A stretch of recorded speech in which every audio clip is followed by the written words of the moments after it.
Pet Milk presents Fibber McGee and Molly with Bill Thompson, Gail Gordon, Arthur Q. Bryant, Dick LeGrand, Myra Marsh, and me, Harlow Wilcox. The show is written by Don Quinn and Phil Leslie and directed by Max Hutto with music by the King's Men and Billy Mills Orchestra.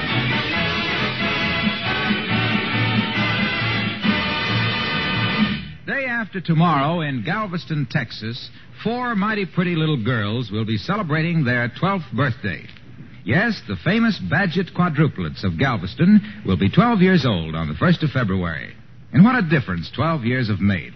When Joan, Joyce, Jeanette, and Geraldine were born, they were such tiny, delicate babies, their parents wondered whether all 4 would really live. But you should see them now. Happy, healthy, well-developed youngsters who have had almost from the day of their birth the nutritional benefits of pet milk, the first evaporated milk. And they're still getting pet milk. Now, it isn't surprising that the doctor approved pet milk for their feeding. After all, pet milk is safe. As safe in its sealed container as if there were no germ of disease in the world. Pet milk is uniformly rich. Pet milk is always easy for babies to digest. And everyone at Pet Milk Company is glad and proud to have had some part in making February 1st a very happy birthday for the Badgetts.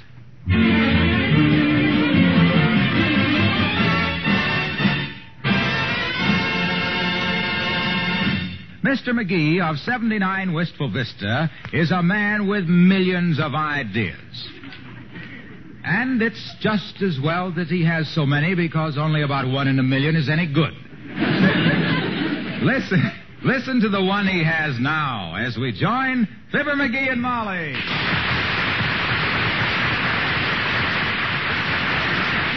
There I was, walking along, minding my own business. When out of an orange-colored sky. When out of an orange-colored... No.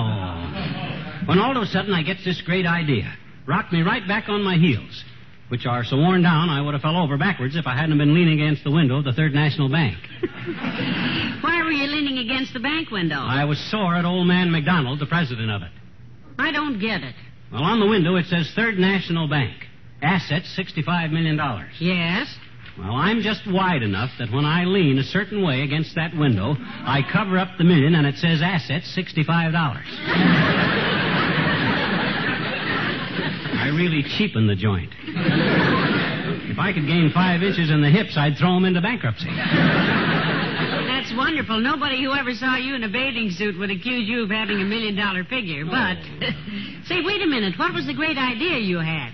What idea? Oh, the idea. A skating party at Dugan's Lake. A skating party at Dugan's Lake? Yeah. Why, McGee, that is a good idea. Huh. Just cold enough? Yep. Full moon? Yep. Why, that should be fun. Have you done anything about it? Certainly. With me, to think is to act. Executive type. Quick decisions. Boom, boom, boom, flash. I rushes over and sees Doc Gamble. Then I calls the trivia, Wilcox, the old-timer, and it's a firm deal. Everybody accepted. And Ole. Well... Everybody's chipping in for the expenses, I presume. No, sir. My party, kiddo. I owe all these guys, socially speaking, and this is my way to even things up. I got the car full of groceries, hot dogs, hamburgers, marshmallows, buns, and root beer. I got 6 pounds of butter, which I just put in the oven. You put 6 pounds of butter in the oven? Yeah, but I ain't going to light the oven till just before we leave. Then we can have hot buttered root beers all evening, you see. Oh, hey, I forgot to call Wally Wimple. Hand me the phone, will you? Here. Thanks. Hello, operator. Give me the residence of Wallace Wimple at 14th and... Oh, is that you, Mert? Oh, dear. How's every little thing, Mert? Tis, eh? What's say, Mert? You got pinched on your way to work this morning. Heavenly days, what'd she do? Oh, she put up a terrific holler. Did it do any good? Yeah. The guy blushed and left the elevator at the next floor. What say, Mert? Okay, I'll call later. Thanks, Mert. Now, let me see now. We'll need a lot of blankets, a couple of electric heaters. What do we plug the heaters into at Dugan's Lake, a knothole in a tree? Why, certainly not. Plug them into the cigarette lighter on the dash in the car. Aha, remember we tried that once and set the car on fire? Certainly, but this time I'm bringing a bucket of sand to throw on the fire. Oh, I thought of everything this time, kiddo. We can have the... Come in. Hi there, kids. Hello, children. Well, for goodness sakes, Dr. Gamble and the old-timer, come in, both of you. Hi, fellas. Hey, Molly, these guys are riding out to Dugan's Lake with us. You all ready to go, gents? If 2 suits of red flannels, 3 sweaters, earmuffs, and mittens preps me for this operation, I'm as ready as I'll ever be. Me too, Johnny. Can't wait to get out on that ice with my new skates. Spins, twirls, figure eights, jump over a barrel, somersaults, all kinds of fancy stuff. Well, you must be quite a skater, Mr. Old-Timer. Who knows, daughter? I'll try anything once. Well, now, if you boys will excuse me, I'd better be making a couple of jugs of hot coffee and getting some blankets and things together. You betcha, kiddo. You get the stuff together, and I'll handle the party from there on. Remember how I always used to manage these things back in Peoria? Out at Kickapoo Creek? Sure she remembers. Look at her shudder. Look, Leatherhead. What do you want, Doc? He means me, old-timer. I'm the leatherhead. Oh. Excuse me, Doc. Well, I was just going to say that I have misgivings coming to this party. Good. Bring her along, too. The more the merrier. Yes, sir. Bring her along. Latrevia's bringing a date, too. You want to bring Bessie along, old-timer? Oh, I'd like to, Johnny. But Bessie's in the hospital with a busted leg. Oh. She was skipper of a Mississippi riverboat last month and fell down a gangway. Being a southern girl and very modest. I never heard of modesty breaking a leg. What happened? Well, sir, she was standing on the bridge. Yeah? She just rung the engine room for reduced speed. Yeah? The passenger walks up and says, "Pardon me, Captain, but your ship is slowing." Bessie grabs at her skirt, dashes for the cabin, and falls down a gangway. Hey, somebody help me with these coffee jugs. Yeah, I'll help you.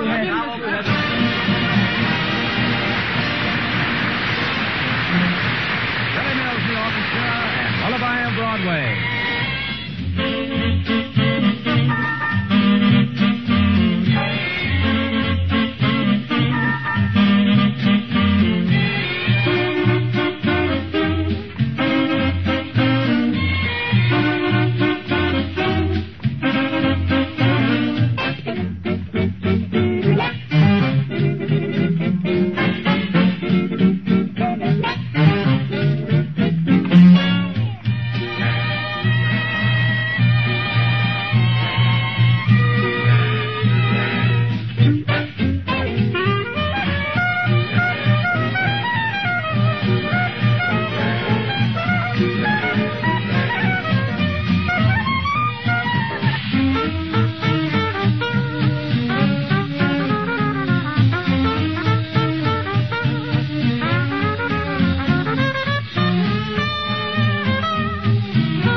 Isn't this beautiful out here?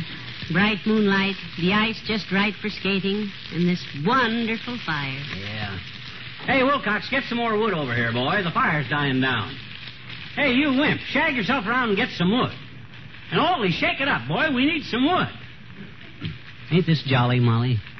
Very cheery, dearie. Has it occurred to you, blabbermouth, to go get some wood yourself? Why don't you go out in the woods and let somebody else sit here on this log and be obnoxious? Who, me? Why, I'm the hostess, Doc. How would it look if I deserted my guests and went dashing here, there, and everywhere? It would look very pretty. Well, my gosh, I'm throwing the party. I picked the spot, I lit the fire, Oh, attaboy, Ole, attaboy. Dump the firewood right on the pile there.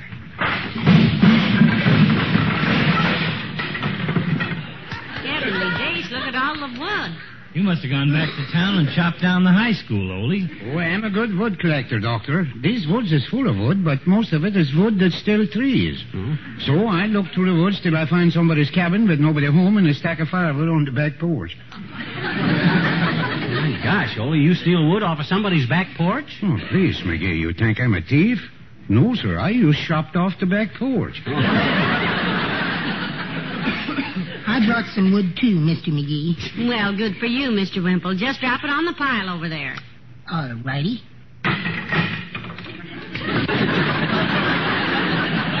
Isn't that wonderful? 2 feet of snow, and Wallace finds a pencil and 2 umbrella handles under it. Now, you boys had better sit down here by the fire and relax. Yeah, just as soon as you guys bring in a couple more loads, you better sit down and enjoy yourselves. After all, we're out here to have fun, you know. Well, I sit down and relax right now, McGee. Huh? If you want any more wood, you go steal it yourself. I'm just donating my time. Oh, my. I wish Sweetie Face was here. Sweetie Face, that's my big old wife. You really wish she was here, Mr. Wimple? Yes, I'd like to skate out on the lake with her in the moonlight, hand in hand, way out in the middle past that big sign that says, no smoking. What do you mean, no smoking? That sign says danger, 10 eyes.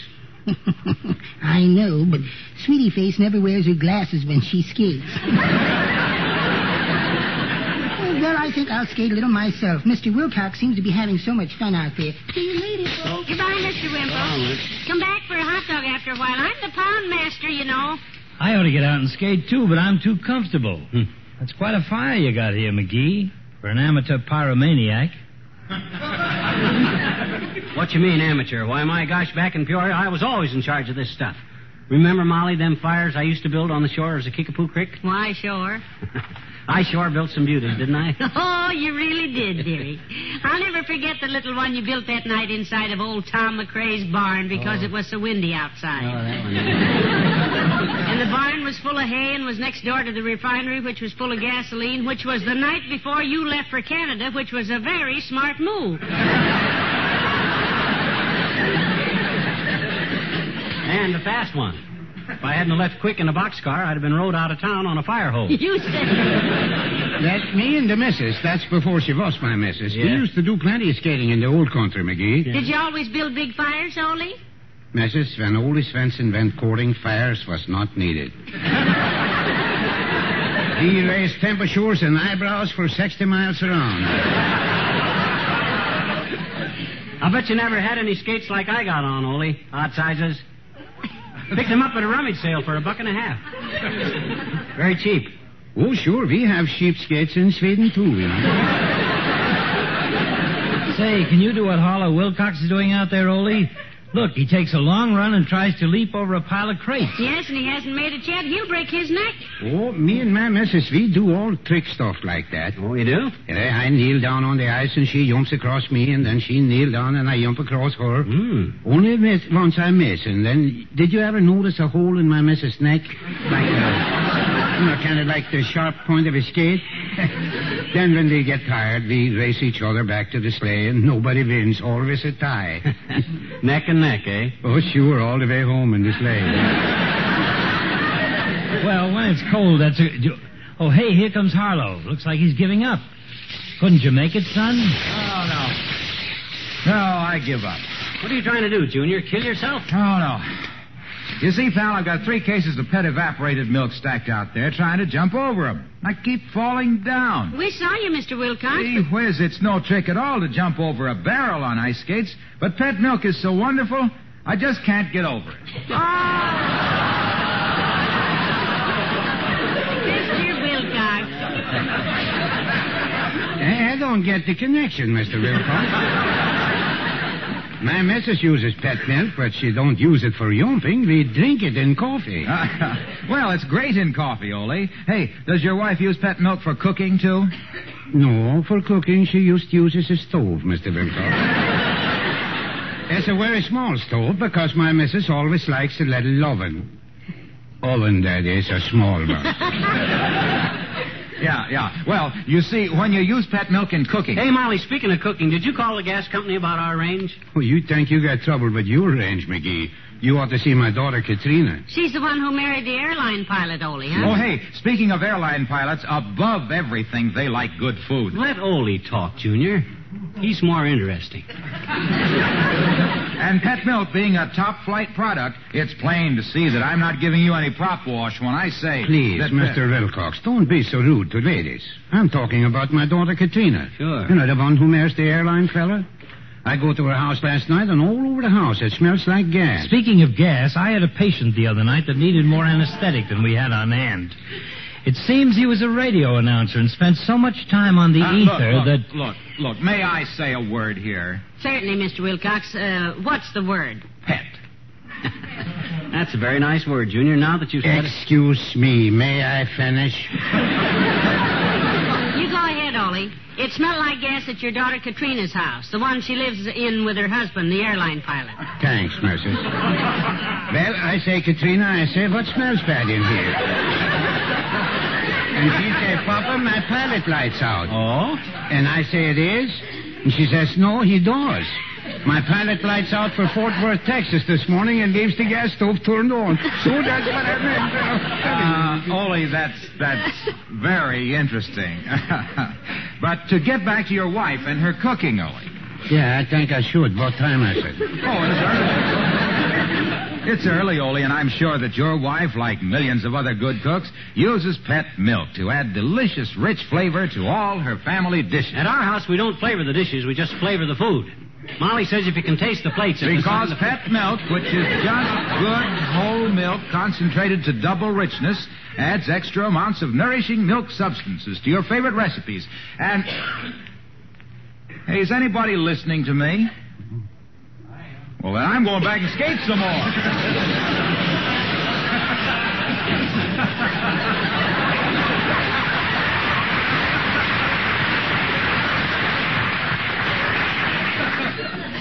He's a nice boy. Who does he work for? The pet milk people. Yeah. He used to be a wrestler, kind of a moan about town. Then he sold some kind of a floor preparation for a while, and then after that... Hey, Molly, how about skating with me? Oh, I'd love to, dearie, but I can't just yet. I'm the hostess, and here comes Mayor Latrivia. Oh, look, he's got a girl. Oh, Quite a dish, too. Oh. Must have a taffeta petticoat on. Listen to that Jane Russell. Well, hello, Mr. Mayor. Hello, everybody. Molly, and gentlemen, and McGee. I'd like to introduce Miss Gwendolyn Flack. Gwen, this is Mrs. McGee. How do you do, I'm sure, Miss Flack. Mr. Swenson, Mr. McGee, and Dr. Gamble. Well, please, lady. Hi, sis. Miss Flack, your arrival has added a great deal of charm to this occasion, which, except for the gracious presence of Mrs. McGee, was conspicuous by its absence, Oh, sure. and which, at least for me, augments the beauty of the evening to a tremendous extent. May I help you put your skates on? So I'll help Miss Flack with her skates, Doctor. She's a very pretty girl, Mr. Mayor. Well, of course. Miss Flack was chosen queen of the salmon run at Tillamook, Oregon.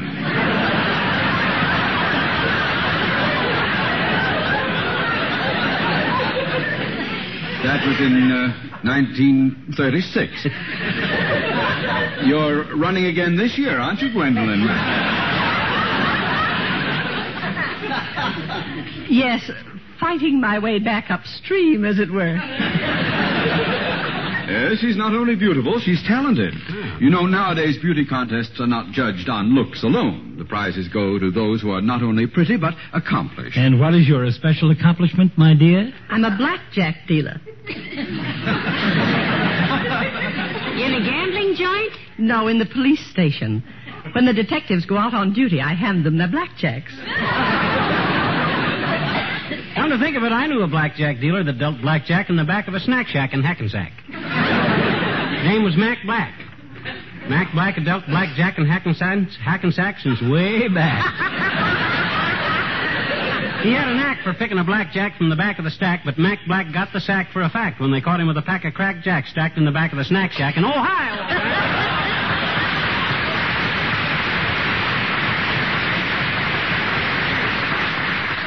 What have you been doing, old-timer?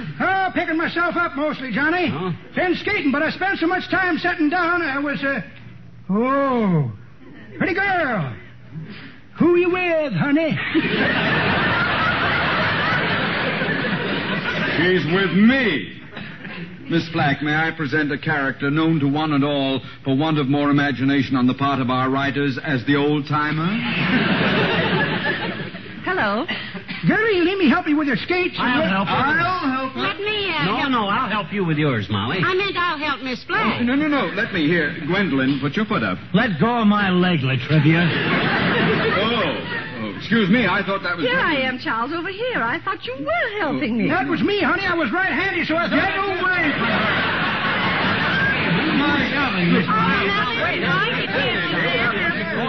Come on, kiddo. Let's you and me get out of this.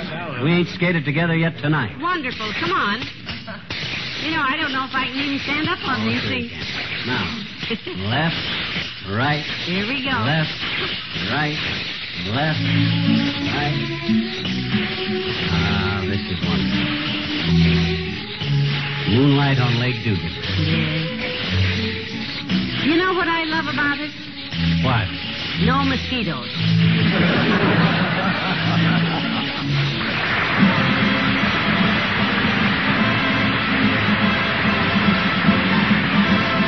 Northward we go, out to Dugan's Lake in the snow. Sliding, gliding, spilling, thrilling, racing, chasing, sailing, trailing, northward,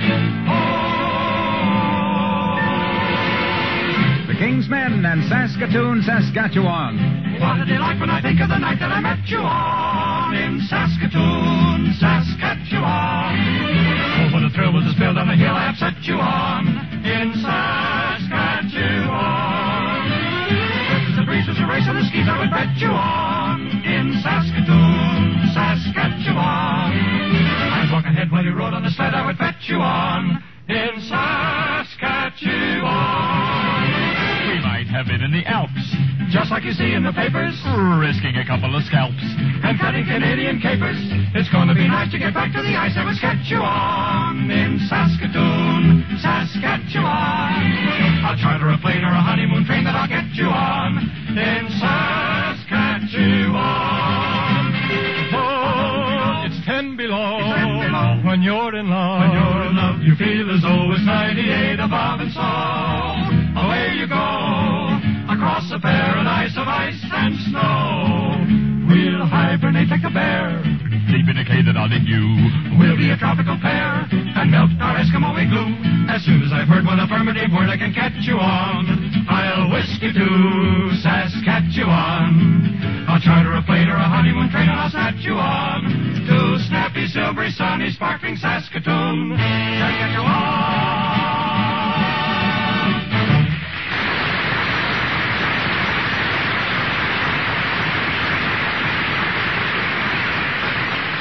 Hey, anybody think we need more wood on that fire? Oh, no, dear. You don't The fire's going great, McGee. Leave it alone. If it gets any hotter, it'll make the lake dry up. Make the lake what, Mayor? Dry up. What's the matter, boy? Don't you like me?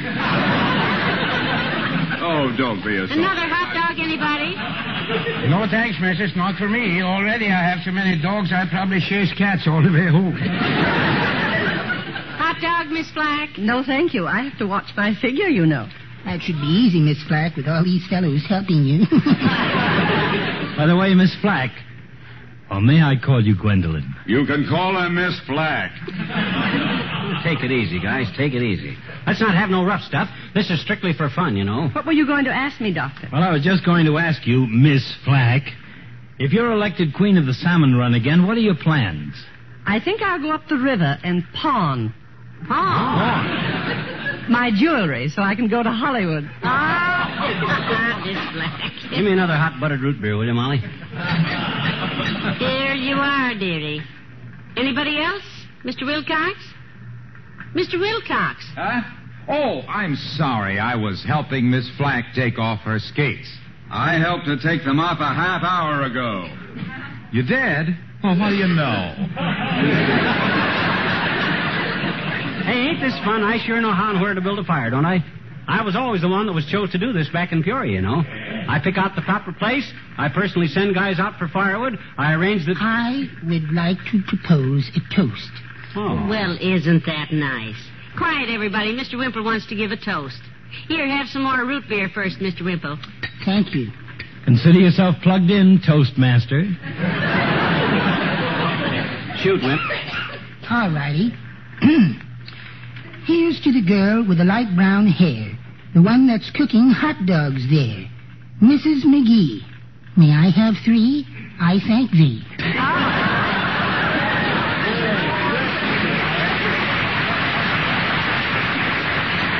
And now I would like to make a little toast. Good. Here's a bun and a long fork, Mr. Mayor. Go right ahead. Oh, no, I mean a toast that we can all drink. You can't drink toast, boy, unless you dunk it in your root beer, and then it gets all soggy. I tried that a while ago. No. I didn't mean actual toast. I mean a toast. Well, you go right ahead, Mr. Mayor. If you want to eat toast while everybody else is making up silly poetry and stuff... I don't want to make a silly toast for you. Well, look, when I said I wanted to make a little toast,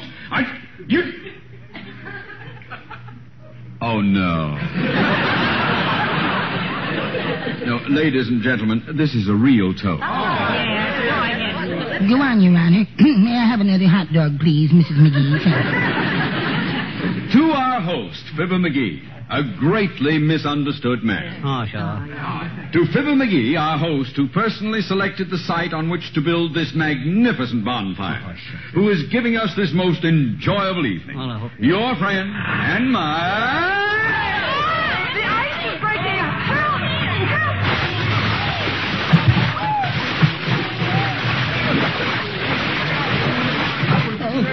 Goodness, I lost my hot dog. McGee, you didn't build a fire on the shore. You built it on the ice. Yeah. And you know what? All my fires used to do that back in Peoria, too. Everybody getting out?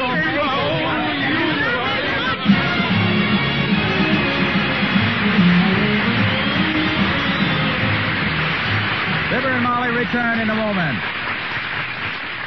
Pet milk, the first evaporated milk, is the first choice of many doctors who want to be sure of giving their baby patients the right start in life. Excellent examples of such babies, in addition to the Badgetts, whom we mentioned earlier, are the Fultz quadruplets of Reidsville, North Carolina, the Hen quadruplets of Baltimore, the Collins quadruplets of the Bronx, New York, the Caspers of Passaic, New Jersey, and the Zarifs of New York City. All 24 of these famous babies were tiny and delicate at birth. All are sturdy, vigorous youngsters now.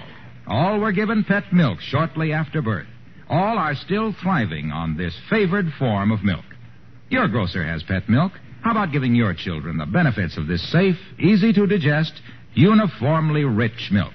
That's pet milk, the first food for millions of happy, healthy babies.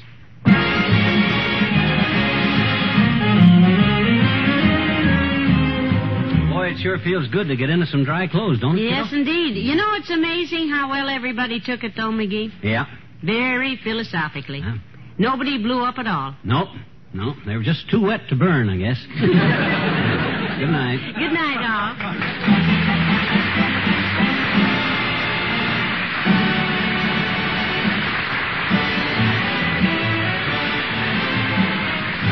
The first evaporated milk, pet milk, brings you Fibber McGee and Molly each week at this time. Be with us again.